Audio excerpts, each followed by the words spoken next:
आप सभी का बहुत बहुत स्वागत है माय इंग्लिश पाठशाला चैनल पर। Welcome to my class.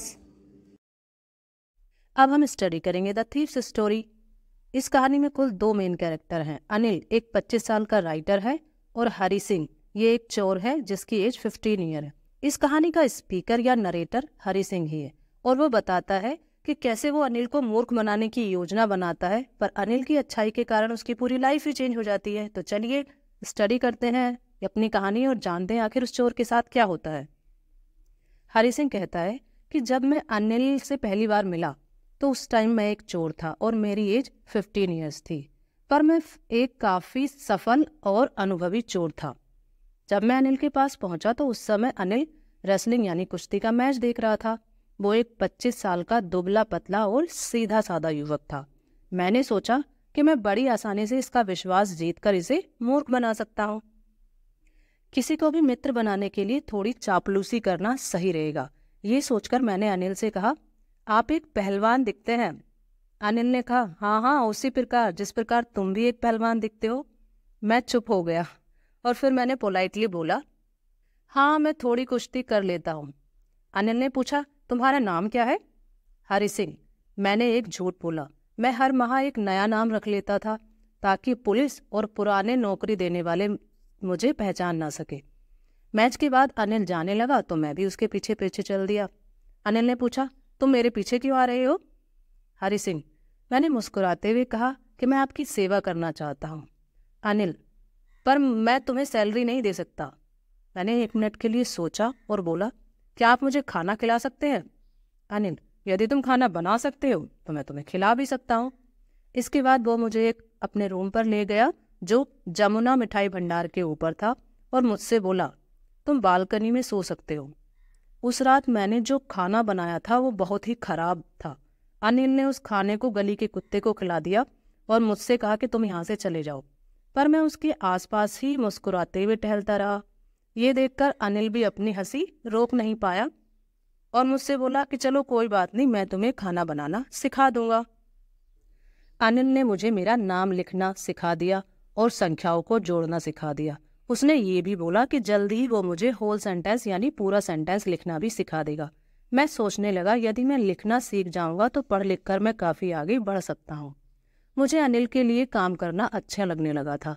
मैं सुबह अनिल के लिए चाय बनाता और फिर बाजार से सामान खरीदने के लिए चला जाता था और उस सामान में से मैं 1-2 रुपया बचा लेता था। शायद अनिल भी ये जानता था कि इस प्रकार मैं कुछ पैसे बचा लेता हूँ, पर फिर भी उसने बुरा नहीं माना। अनिल नियमित रूप से पैसे नहीं कमाता था।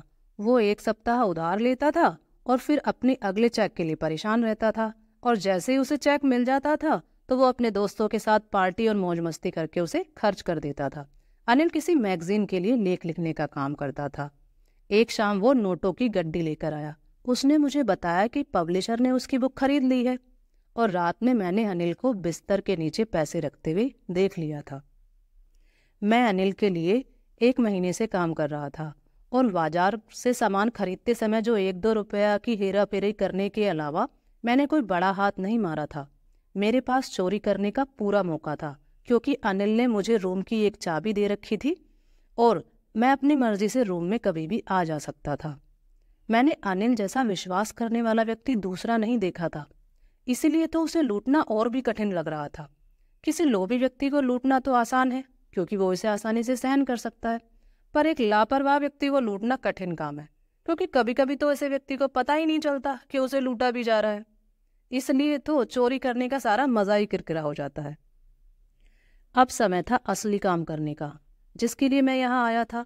मैंने चोरी करने के लिए खुद को ही तर्क दे रहा था कि चलो यदि मैं चोरी नहीं भी करता तो भी अनिल इन पैसों को अपने मित्रों में लुटा देगा, और वैसे भी अनिल मुझे सैलरी भी तो नहीं देता।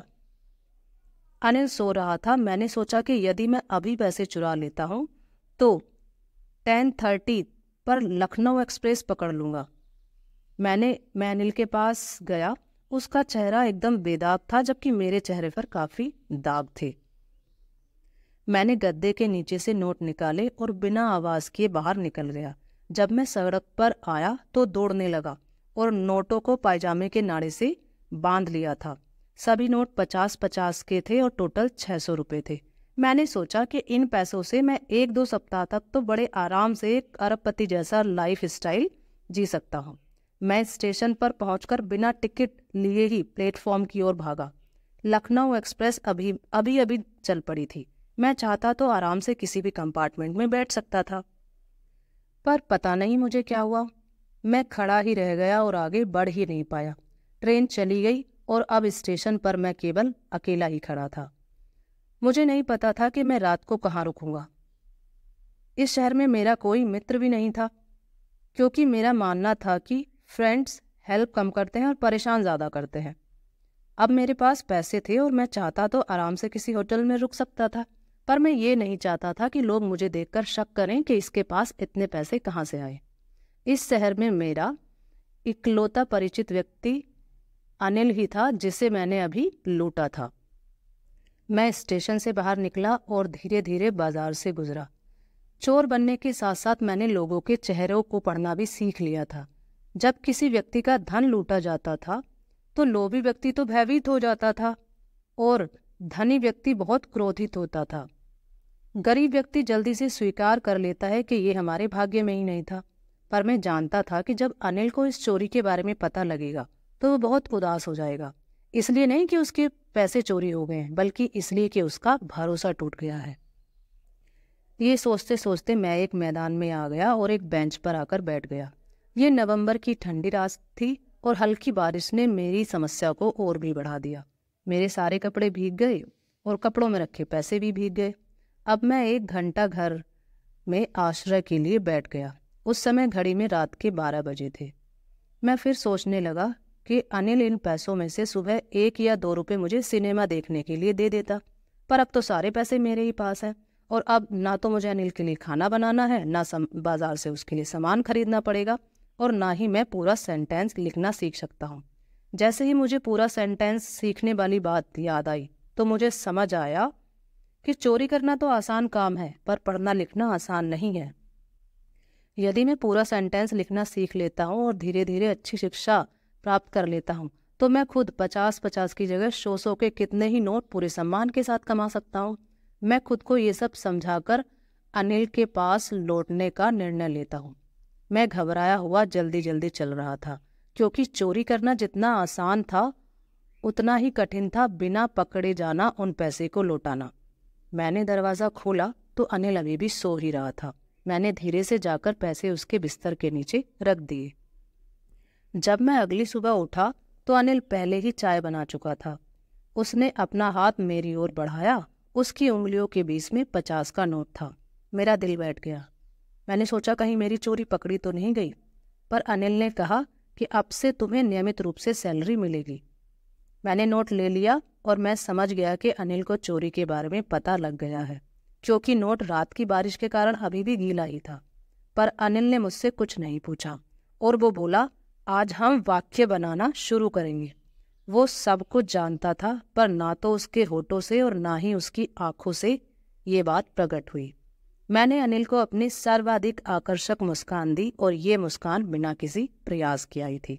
यहाँ पर ये हमारी स्टोरी कंप्लीट हो जाती है। कमेंट सेक्शन में ज़रूर बताइएगा कि इस स्टोरी को सुनकर आपको क्या शिक्षा मिलती है, और यदि वीडियो हेल्पफुल रही है तो इसे लाइक करें, शेयर करें और चैनल को सब्सक्राइब करें। Thanks for watching the video. मिलते हैं नेक्स्ट वीडियो में। Till then bye.